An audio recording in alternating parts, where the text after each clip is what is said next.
vinst jag med Mitchell, Johan.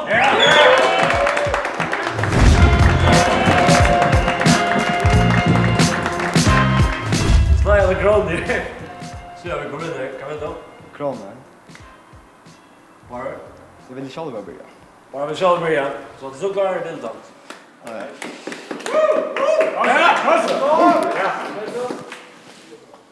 Kunde vi att vi är med att han Mitchell var 11 så ville han vara läppe men han stäcker i halvsal jag kan skifta.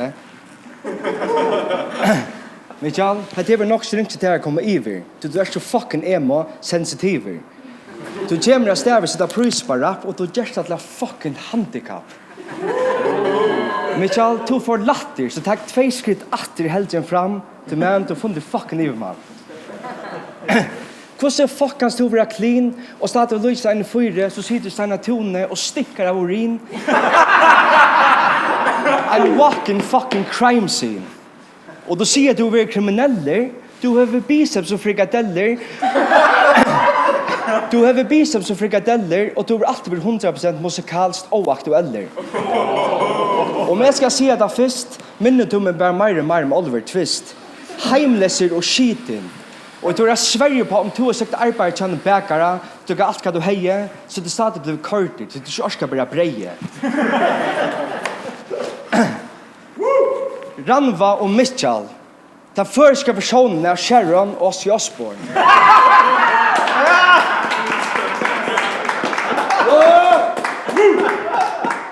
Ranva er hamnende fornuftig, vi har godt arbeid og er klok. Mitchell, du er lese en bok.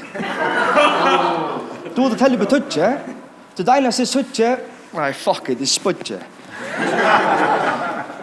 Du så fucking nämmer ut spotta. Du rönte var populär i 2008. Och jag ska lova för jag säkert gång var gott då. Och nu ständigt du några stöve för att få sista comeback och förra söve. Siver Popo är känd för att bröla. Sånger, det jobbar som har fucked up sköva flöva. Mitja med sig tunna på löjvet av 12. Jag vet inte mamma du smittade gulv eller papen givet av välfärdsent 12.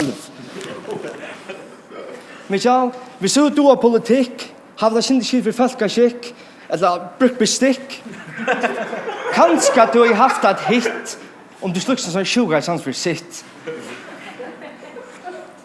Mitja, det särsta är geni. Om du slöt ska nog vara fri. Sten, det alltid varit förlatt. Det var fnatt. Sen jag kommer gärna en kontrakt och be jag skunter. Jag ska så svärja på att jag fyller det sånt.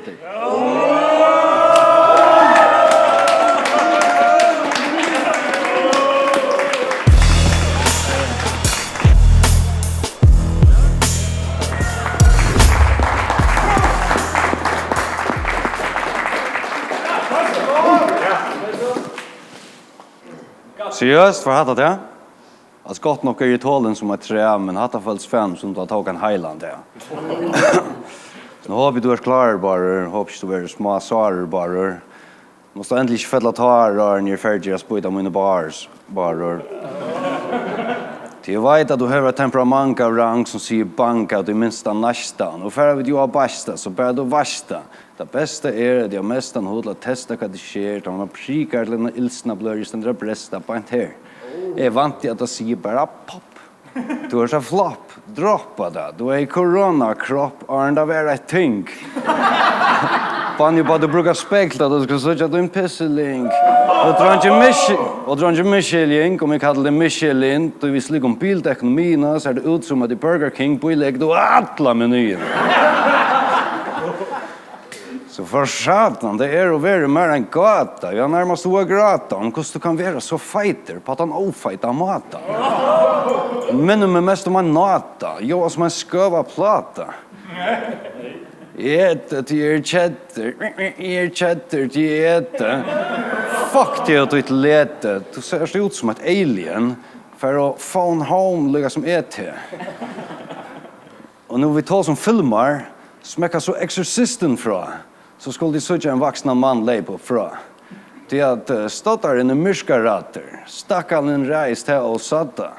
Och sen sägs jag har funnit ljus i en kropp i en fjåse. Det visste jag inte trist, men om du skulle bli posterboy för Jesus Krist så vill jag helt vara stämplad och satanist. Toy! Du är en ignorant, bastant, arrogant elefanter. Du är så irrelevant och ointressant. Du först ända vi sitter lur och stora att han får gardiner och kur att du inte görs till underskott av serotonin. Skilja i länen att du är murare men arbetar innan timper. Eller spänleis påstånd att du är en vimper men kanske inte simpel och små dommer. Arbetar inte centimeter men i tommen. Vi touchar tomlon och skumlon idealon som inte kan vara särskilt genialt att du går runt vid lineal och vill mata must. Because nekvar in i ett långt sport. Så välsigna slånga han ut. Joken sjön för sögn. Pastent och jag är när du klarar slå och om öd. Attlar och kattlar, adla battlar när ut. Jag spärrt och helt på att det krut så att helt löpe av tinningen och bläser näckna hjärna ut. Det är en täpar som tog för aldrig nästa av vinningen. All right.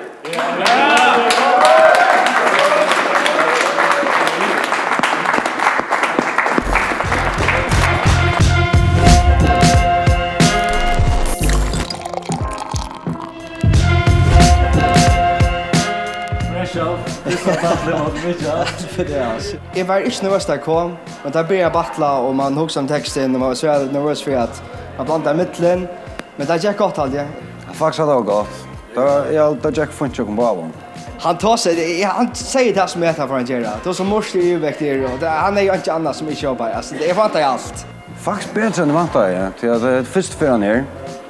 Så ja, det gick öjligt väl så.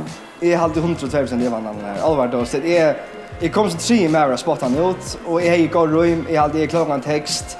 Och jag leverade bättre på tammaten. Hade jag själv. Ska du ha en battle? Det gör jag så. I just like it. Inte snack.